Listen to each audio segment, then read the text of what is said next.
So Jungian therapy, as the name suggests, was developed by Carl Jung in the early 20th century. Actually, he was a protege of Sigmund Freud, and you can see, throughout the work, it's very sort of influenced by psychoanalysis. So Jungian therapy specifically is a depth psychology. It's sort of looking at sort of our internal world. Carl Jung suggests that it's the human condition or the human quest to really seek wholeness, and it's when we're not able to do that, that's when our sort of psychological symptoms arises. So I think sort of to summarize, I think Jungian theory is really about understanding our internal psychic in order to fulfill our authenticity, and it's only then that we can truly make decisions and live our lives in a sort of intentional way. So the unconscious is basically our internal world that we don't have access to. So when we think about the unconscious, we think about things that that we may notice, or we may, like when we notice something in our body, or we notice our reactions are disproportionate.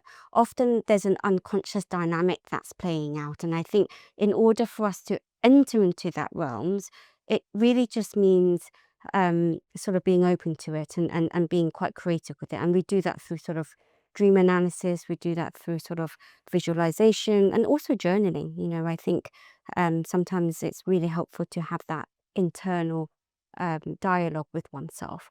And then you've got something called the collective unconscious, which is really what we inherit from our sort of society.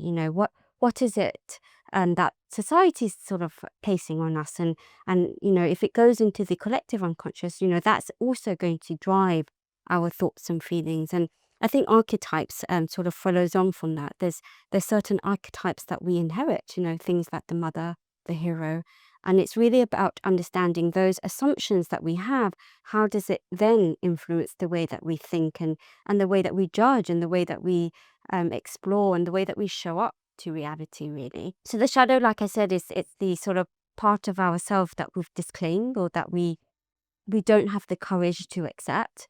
And shadow work is really interesting because it really allows us to find wholeness, which is essentially, what Jungian therapy is really looking for. So by reclaiming part of the shadow, we in essence reclaim our wholeness.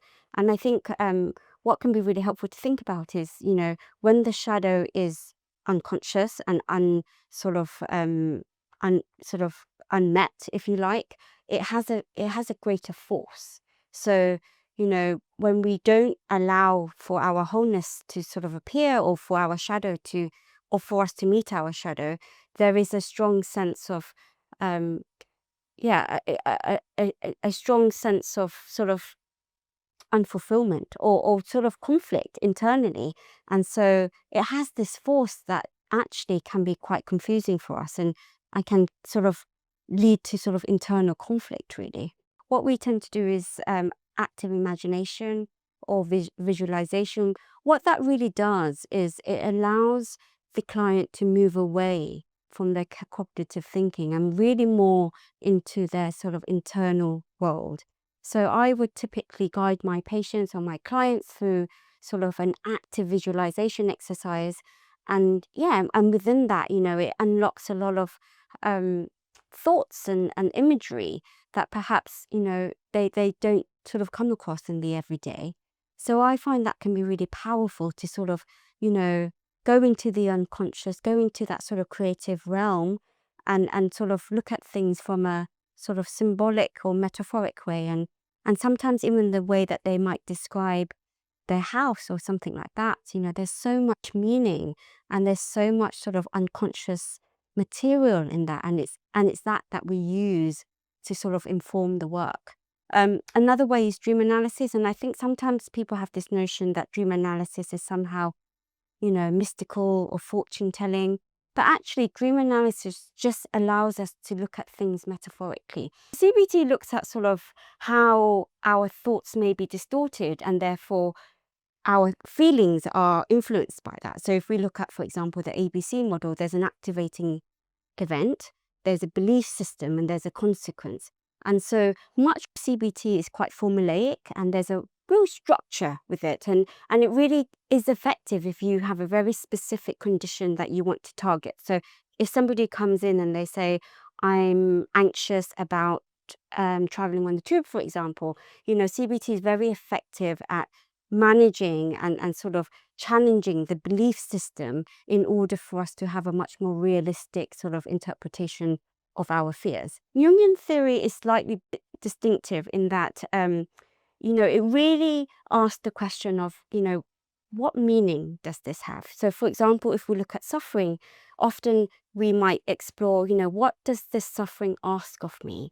Are there any parts of the self that I've repressed or that I've sort of hidden that is potentially causing the suffering? And so it really reframes the question, and it comes from a place of sort of understanding meaning and understanding sort of the inner psyche, and really sort of exploring it in a way that isn't necessarily symptomatic sort of focus, but more sort of slightly existential and sort of focus in a term in the sense of sort of interpsychic and sort of inner world soul work. And I suppose with suffering, another question that Jungian therapists might ask is, how does this suffering relates to my soul? What does my soul ask for? How can I use this suffering to understand, the needs of my soul? And by soul, we mean really just the sort of deeper layer of our psychic. I think, it's obviously a very niche therapeutic modality, but actually I think it's quite diverse in its capacity to sort of be helpful for others. So if we think about meaning, and if we think about the soul work, and if we think about our internal unconscious processes, that can really be helpful for conditions such as anxiety and depression. So if somebody feels quite lost, a lot of my clients come to me and they sort of describe this lack of aliveness. I think Jungian therapy can really support them in expanding on, what is it that's contributing to that, and it might be that there is something there is simply a disconnect to what they're doing and to what their sort of psyche is asking of them. It's really good to point out that Jungian therapy is sort of long term, or at least medium term. So it's not formulaic in how CBT might be, where you have 10 sessions and you have a formulation and you work with specific distortions or specific skills in each session. So if we were to sort of explore the first session, I think it's really about the therapist understanding your disposition, or really your motivation for being here. So, understanding the client's presentation. What is it that they find unfulfilling? What is it that they find challenging? And really sort of putting on that Jungian lens and saying, okay, how can this sort of work support you in that? And really, it's a really good opportunity for the client to sort of also voice what is it about Jungian therapy that brought them there. And it may be that, the client knows exactly what they want to work on. They may want to talk about a dream that they had the other day. So I think it is dynamic, and it is sort of person-centered. But I think the first session is really about understanding, our motivation, and also what our preferences are, and sort of areas within the Jungian framework that would be most helpful to address first.